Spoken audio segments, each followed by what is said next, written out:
E quanta gente ci sta? Buonasera a tutti, bentornati a Liberamente, variazioni e scorribande qui su Radio Libertà. Allora siamo sempre in attesa della sentenza della Cassazione sul caso Open Arms. Sapete che la Procura di Palermo, di fronte all'assoluzione in primo grado di Matteo Salvini perché il fatto non sussiste, ha fatto il cosiddetto e assai rituale ricorso per saltum, cioè è andato direttamente in Cassazione perché a giudizio dei PM che hanno perso in appello sarebbe stata un'incomprensione formale di quella sentenza di primo grado di alcune leggi italiane e anche internazionali, e quindi si va in Cassazione. Siamo in attesa del responso, siamo quindi alla notizia parziale, interlocutoria ma ipersignificativa comunque delle scorse ore, che è quella per cui chi rappresenta de facto l'accusa in Cassazione ha chiesto di confermare l'assoluzione a Matteo Salvini, perché i 3 PG della Cassazione che sono assegnati al caso durante l'udienza hanno chiesto il rigetto del ricorso per saltum dei PM di Palermo e quindi di confermare l'assoluzione perché il fatto non sussiste dalle accuse, ricordiamole, a nostro giudizio non lunari, la Luna è comunque troppo vicino alla Terra, diciamo extragalattiche, di sequestro di persone e rifiuto di atti d'ufficio. Nelle scorse settimane la Procura Generale della Cassazione ha depositato un documento di 46 pagine che conteneva la sua valutazione preliminare, che poi è stata quella ribadita in udienza e che sfocia in questa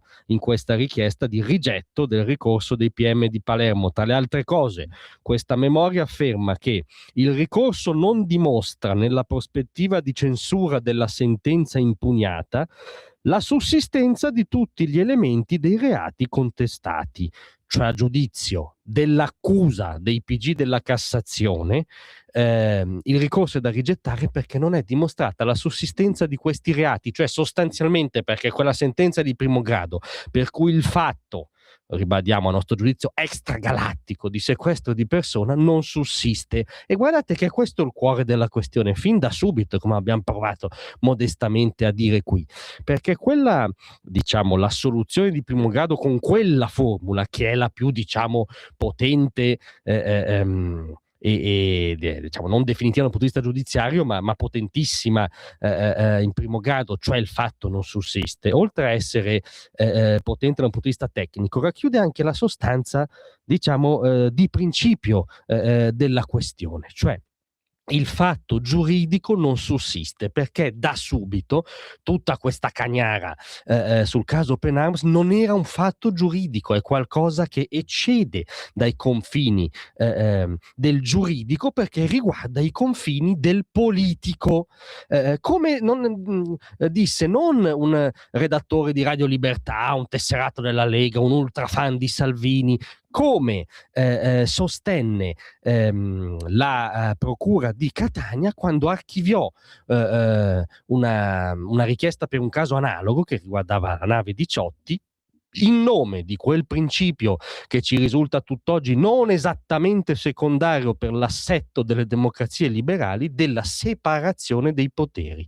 Cioè, in soldoni, uno può contestare alla radice la politica che tenne allora Salvini da ministro dell'interno sulla gestione dei flussi migratori, politica presentata alle elezioni che aveva ottenuto un consenso, ma uno la può contestare alla radice, politicamente, anche moralmente, può dire anche che è inumana, come è stato detto, a nostro giudizio, follie, i bambini bisognosi, chi aveva dei problemi anche sanitari vennero fatti scendere, ma esuliamo da tutto questo. Uno può essere fazioso quanto vuole, ipercritico quanto vuole, ma non può trasformarsi la polemica politica, anche più accesa, strumentale e che deborda da quello che effettivamente è successo, non può comunque trascendere in un fatto giuridico. Non è un fatto giuridico, è un fatto che avviene quotidianamente. I governi, in primis occidentali, in primis europei, quotidianamente gestiscono con le politiche che ritengono i flussi migratori, li gestiscono anche in modo, come dire, tra l'altro rispetto a quegli anni sempre più serrato, sempre più affini a quella politica che condusse Salvini, che al massimo fu anticipatore in quel caso,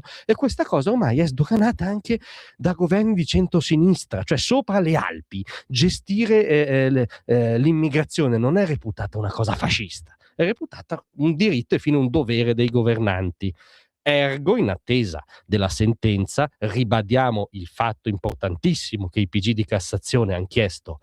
la conferma, il rigetto del ricorso e quindi sostanzialmente la conferma dell'assoluzione, e ribadiamo quella formula. Il fatto giuridico non sussiste. Grazie a tutti, rimanete qui su Radio Libertà. Io ora passo la linea al nostro Antonino Danna col suo Zoom, prontissimo ad aggiornarci appena uscisse appunto il pronunciamento della Cassazione. Grazie a tutti, rimanete con noi.